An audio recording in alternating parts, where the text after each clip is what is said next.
When LEGO makes pieces, sometimes they make tiny little updates that you won't even notice. But since they make kids' toys, they'll also censor things in licensed themes to keep it PG. Secret changes like these happen all the time, and today I'm going to show you 20 of them.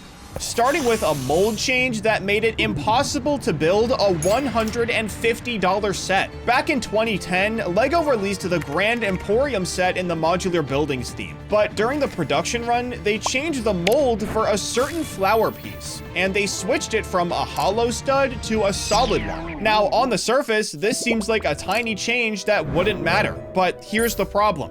The instructions for the Grand Emporium required attaching this flower by putting a bar through the hollow stud. So when people bought newer copies of the set and got the updated solid version, they physically could not complete the build. The piece just didn't work the way the instructions said it should. LEGO ended up shipping out the older flower pieces to people who contacted them and complained, but they never made any kind of public announcement about it. And that's not the only piece that got quietly changed without anyone being told. The 1x2 jumper plate, which is legitimately one of the most used pieces in all of LEGO, has been redesigned twice over the years. In 2004, they added a groove to it. Then in 2010, they replaced the pin on the underside with a stud holder. This second change completely altered how the piece connected to other bricks. So if you were using building techniques from before 2010, they just didn't work the same way on newer jumper plates. And LEGO never told anyone this was happening. Builders just had to figure it out through trial and error. But jumper plates aren't the only thing that got updated in secret.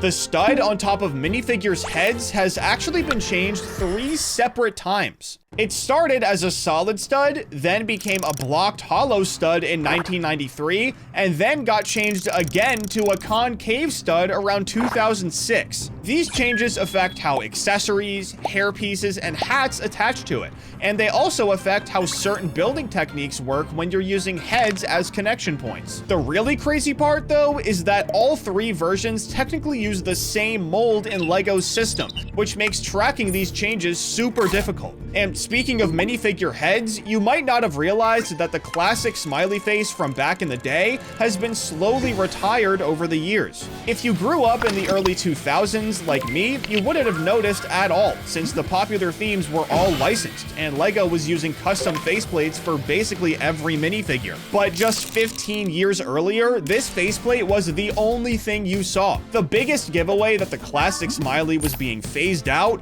was when LEGO released the Downtown Diner set in 2018. When it got announced the year before, hardcore fans noticed that the minifigures all had these brand new faceplates with white in their eyes. AFL Wells talked about it so much online that LEGO made an official statement about the new faceplates. They basically said that they'd been upping the quality of the modular buildings theme a lot over the last 10 years, so they thought it was finally time for the minifigures to get an upgrade too. I'm not exactly sure where LEGO said this, but you can find it on multiple review websites, so it's definitely legit. But not every minifigure head change was about something retiring. The first double-sided minifigure head, which is now standard in basically every theme, was introduced with absolutely no announcement all the way back in 2001. Professor Quirrell from the Harry Potter theme had Voldemort's face printed on the back of his head, and that was the very first time LEGO ever made a double-sided head. Fans just bought the set, built the minifigure, and noticed when they happened to turn the head around.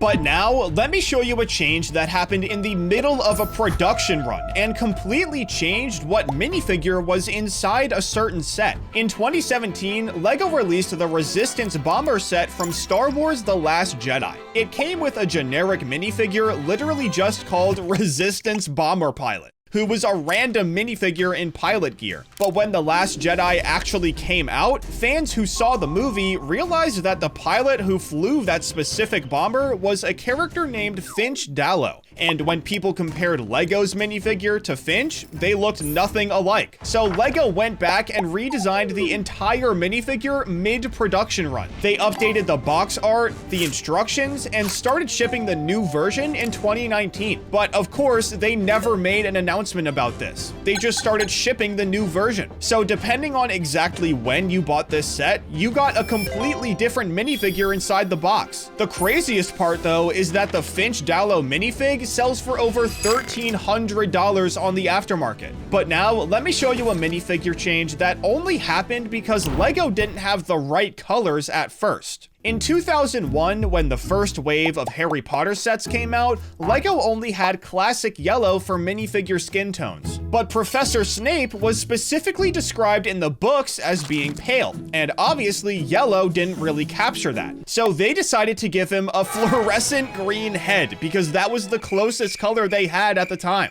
And he actually stayed green for years. Even after Lego started giving other characters realistic skin tones in 2004, Snape was still walking around with a green head for a while. Eventually, they did fix it and gave him a pale skin tone. But for a while there, Snape looked absolutely ridiculous. And speaking of Harry Potter characters getting changed, Dumbledore's robes have been changed so many different times that it's genuinely hard to keep track of all the versions. In the actual movies, Dumbledore's signature look is deep purple robes, and Lego's first version of him in 2001 did use purple, but then they just kept changing it for some reason. He showed up in pink robes for the Prisoner of Azkaban sets, then he had bright blue robes for the Goblet of Fire wave, then in 2018, when they rebooted the theme, he got light blue robes with silver accents. And here's the weird part about all this. The blue robes are actually what Dumbledore wears in the original books, not in the movies. So Lego kept giving him the book-accurate colors for sets that were supposed to be based on the movies. Even the Lego Harry Potter video game always showed him wearing purple robes in all the cutscenes. But Harry Potter isn't the only licensed theme Lego made changes to.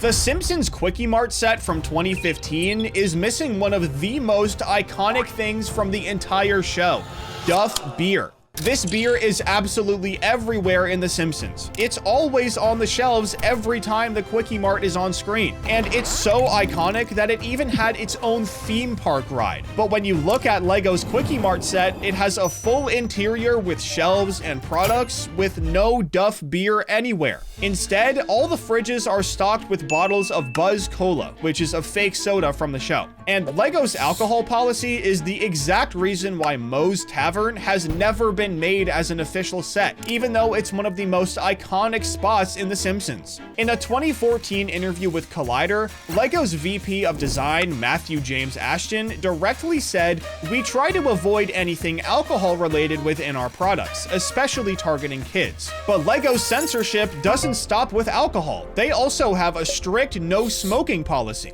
The Jurassic Park T-Rex Rampage set from 2019 was a massive set that cost $250, and one of the minifigures in it was Ray Arnold, the character played by Sam L. Jackson. In the original movie, Ray Arnold has a cigarette in his mouth in pretty much every scene he's in.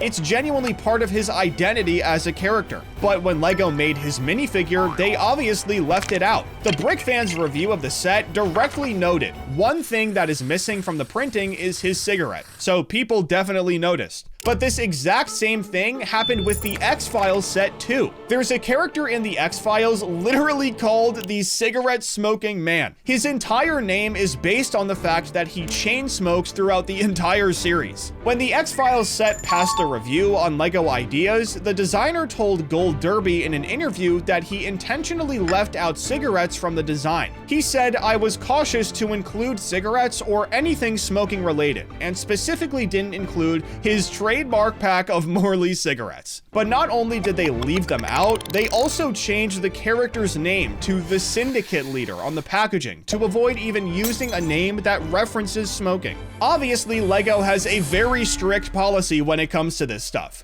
But now, let me show you something that got censored for a completely different reason. The Stranger Things theme is one of LEGO's most popular themes right now, and obviously Eleven's nosebleed is one of the most iconic things in the entire show. But when LEGO made her minifigure for the Upside Down set in 2019, they matched every detail to her disguise in Season 1, besides her nosebleed. A commenter on Brickset's review specifically called this the biggest miss of the set. The ironic part though is that LEGO made a Demogorgon headpiece with its mouth open, which is way scarier than a little nosebleed. But some of the weirdest censorship happens in the LEGO video games. In the movie Avengers: Age of Ultron, Quicksilver sacrifices himself by taking a bunch of bullets for Hawkeye, and he dies from his injuries. It's a super serious and tragic death scene. But in the LEGO Marvel's Avengers video game, this scene plays out completely differently. Quicksilver gets pelted with ice cream cones instead of bullets and falls over onto the ground. And if you look closely, he's still breathing while he's lying there. Brickopedia calls this the most infamous censored death in the entire game,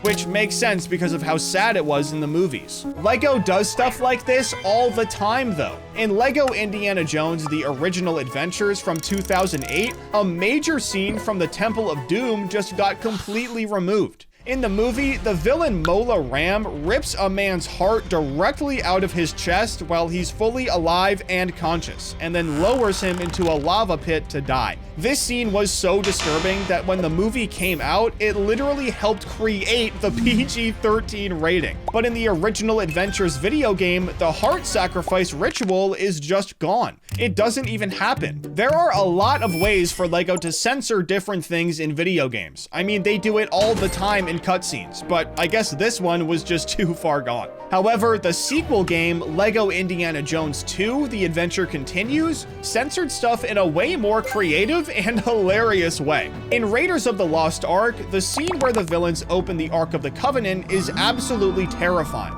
Faces melt off, heads explode, and spoiler alert, literally everyone dies. But in LEGO Indiana Jones 2, when the bad guys open the Ark, something completely different happens. A disco ball drops out of nowhere. Then dance music starts playing, and all the enemy soldiers start dancing to the music. Then, while they're dancing, the true power of the Ark activates and kills all of them with electrocution. So even though the scene did technically get censored, everyone still died anyway. I guess LEGO figured electrocution was more PG friendly. But sometimes LEGO gets lucky, and things they'd usually have to censor themselves. Here's what I mean. In LEGO Marvel Superheroes, one of the characters you can unlock is Ghost Rider. In the comics, this guy is an absolute demon, literally. He's a demon that bonded to a human soul. This obviously makes for a pretty scary looking character, one that LEGO might not want to show in all his glory. But luckily for them, he just doesn't look scary as a minifigure. When LEGO made him for the game, they included every detail: the skull, the outfit, the fire around his head, but he's nowhere near as scary as he is in the comics. However, there's one character in LEGO video games who's been censored more than anyone: Deadpool. WatchMojo literally lists him as the #1 most censored character across every LEGO Marvel video game. As a character, Deadpool is defined by graphic violence, adult jokes, and R-rated comedy. But in LEGO Marvel Superheroes, he's basically just a harmless comedian who takes you through bonus side missions in the game. All the graphic violence is gone, all the adult humor is gone, all the fourth wall breaks are toned down to a kid-friendly joke. He's a complete shell of his former self. And obviously, this all makes sense. I mean, there's no way LEGO would add all of that stuff to a kid's game. But what secret change surprised you the most in this video? Be sure to let me know down in the comments, and don't forget to subscribe.